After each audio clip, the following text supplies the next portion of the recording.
Timer study point के through अब हम लोग जो श्रृंखला शुरू करने जा रहे हैं वो है प्रीवियस ईयर क्वेश्चन पेपर श्रृंखला। इसमें क्या है 2004 से लेकर और 2020 तक आईएएस के मेंस में जितने भी क्वेश्चन आए हैं उन सब क्वेश्चन को 2-4-5 किताबों से और गूगल बाबा की मदद से सबको जो है हैंड रिटन नोट्स में तैयार किया जाएगा और तैयार करने के बाद डिस्कस किया जाएगा। तो इसकी शुरुआत हम करते हैं 2004 के क्वेश्चन पेपर से। तो 2004 के जो आईएएस के मेंस का क्वेश्चन पेपर था जनरल स्टडीज़ 1 वाला, तो उसमें पहला जो प्रश्न दिया गया था 250 अंकों का था, 250 शब्दों का था सॉरी। तो उसमें 1 और 2 मतलब पहले पार्ट में का और खा 2 प्रश्न दिए थे, अभी जिसकी ड्राफ्टिंग चल रही है। लेकिन हमने क्या किया, उससे पहले जो 150 शब्दों में लिखने थे प्रश्न, जैसे प्रश्न 2 उसका का, उसका खा और उसका गा, 3 पार्ट, इन तीनों को आज हम लोग डिस्कस कर लेंगे। तो जो प्रश्न 2 था उसका का में पूछा गया था कि 1905 में बंगाल का विभाजन किस कारण हुआ, इसकी विवेचना करनी है। तो विवेचना करनी है 150 शब्दों में। 150 शब्दों का मतलब गिन के 150 शब्दों नहीं, लगभग होने चाहिए, एक पेज पूरा भरा होना चाहिए।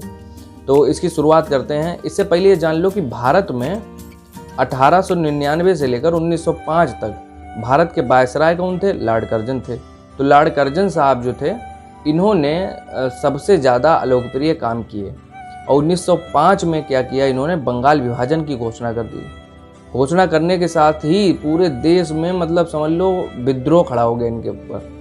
अब इन्होंने तर्क क्या दिया? इन्होंने तर्क दिया कि अविभाजित बंगाल जो था वो क्षेत्रफल और जनसंख्या में बहुत बड़ा क्षेत्र था और उसको जो है प्रशासकीय कार्य करने में दिक्कतें हो रही थी, यानी एक केंद्र से वो कार्य सारे हो नहीं पा रहे थे।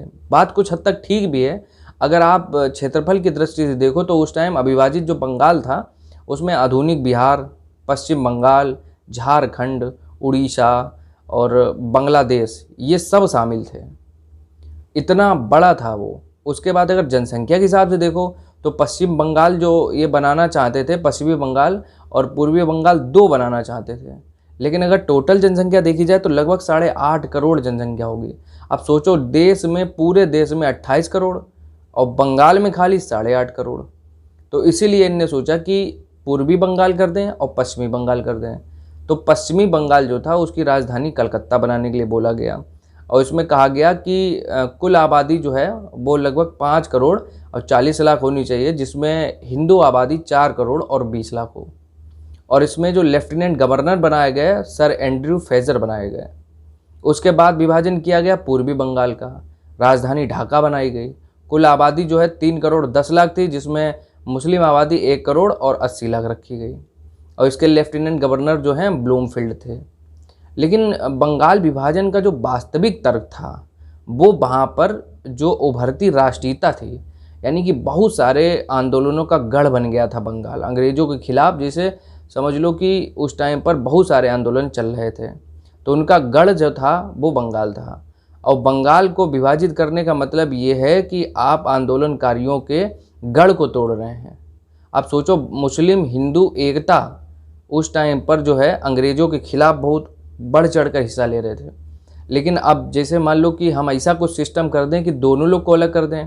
जैसे इनने क्या सिस्टम किया कि पश्चिमी बंगाल में बहुत सारे हिंदुओं को रख दिया और पूर्वी बंगाल में मुसलमानों को रख दिया, यानी हिंदू मुस्लिम को एक कर दिया। ये पहला प्रयास था जब जो है हिंदू मुस्लिम को अलग अलग किया गया। और उसी टाइम से आज भी आपस में वैमनस्य की भावना ये लोग रखते हैं। तो अब हिंदू मुस्लिम अलग अलग हो गए और उससे क्या हुआ, उससे अंग्रेज़ गवर्नमेंट को फ़ायदा हुआ।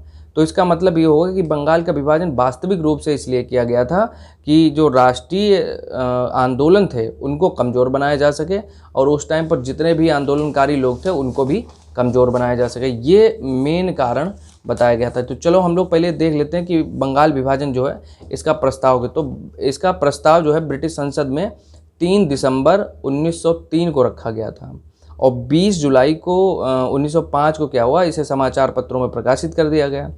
13 जुलाई को सबसे पहले एक संजीवनी नाम की एक पत्रिका थी, उसने कहा कि इसका या तो बहिष्कार करो और स्वदेशी आंदोलन शुरुआत करो। अब जो बंगाल विभाजन की शुरुआत जो है 16 अक्टूबर 1905 में हुई थी। तो अगर कहा जाए कि 16 अक्टूबर ये बंगाल विभाजन कब लागू हुआ, तो 16 अक्टूबर 1905 को लागू हुआ था। बंगाल विभाजन के खिलाफ आंदोलन शुरू हुए, तो उसमें जो एक ही बड़ा आंदोलन था उसका नाम था बंग भंग स्वदेशी या बहिष्कार आंदोलन। इसके प्रमुख नेता जो थे वो सुरेंद्रनाथ बनर्जी थे। इसी टाइम पर क्या हुआ कि कांग्रेस जो थी वो दो दल में बट गई थी, एक गरम दल और एक नरम दल। गरम दल में थे बाल गंगाधर तिलक, बिपिन चंद्र पाल, लाला लाजपत राय, अरविंद घोष। और नरम दल में सुरेंद्रनाथ बनर्जी थे और कृष्ण कुमार मित्र थे।